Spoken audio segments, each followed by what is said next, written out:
આકાશમાંથી કમોસમી માવઠું વરસે ત્યારે આખી સરકાર ખેતરના છેડે દોડી જાય છે। સરકારના પેકેજોની જાહેરાતોના ફટાકડા ફૂટે છે અને ફોટા પાડવાની હોડ લાગે છે। પણ સાહેબ, જ્યારે સરકારી ફાઇલોની નીચે દબાયેલું નકલી ખાતર અને દવાનું નેટવર્ક ખેડૂતના આખા વખે પાકને જૂતે જૂતું બાળી નાખે છે, ત્યારે સત્તાધીશો અને જવાબદાર અધિકારીઓ કેમ મૌન ધારણ કરી લે છે? શું માવઠાનો માર્સ દેખાય છે? આ નકલી ખાતર ને દવાઓનો કોરડો જે ખેડૂતની પીઠ પાછળ વિંજાઈ રહ્યો છે, એના ઉજળા જોવાની દરકાર કોણ કરશે?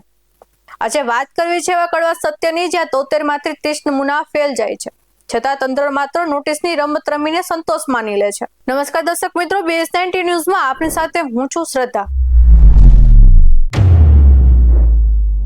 ગુજરાતમાં આ વર્ષ ઉનાળુ વાવેતરનો આંકડો 8.39 લાખ હેક્ટરને પાર કરી ગયો છે।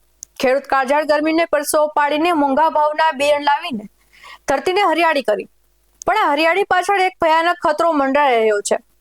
આ ખતરો કુદરતી નથી, આ ખતરો તંત્રની રહેમ નજર હેઠળ પાંગરેલો છે।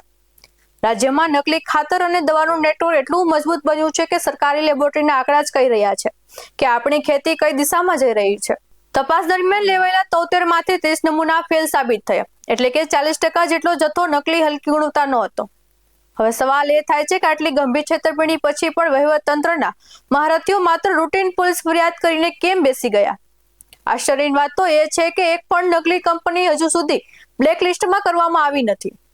શું આને તંત્રની લાચારી કહેવી કે પછી નકલી સોદાગરો સાથેની છુપી મિલીભગત?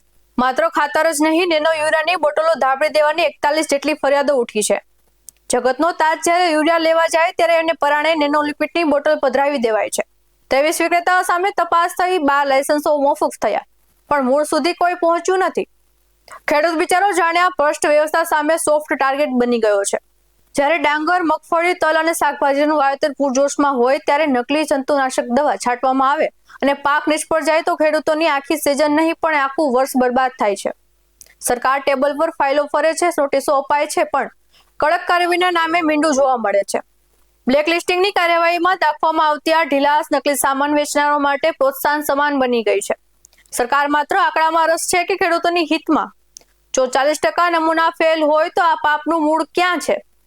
કેમ મોટા માથાઓ સુધી પોલીસના હાથ પહોંચતા નથી? ખેડૂતની પીઠ વિંજાતા આ નકલી ખાતરો કોરડો હવે અસહ્ય બન્યો છે।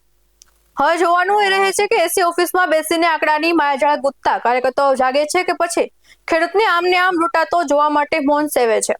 આવા જ વધુ સાથે મળતા રહીશું। તમે અમારી YouTube ચેનલને સબસ્ક્રાઇબ કરવાનું, અમને ઇન્સ્ટા અને ફેસબુક પર ફોલો કરવાનું ભૂલશો નહીં।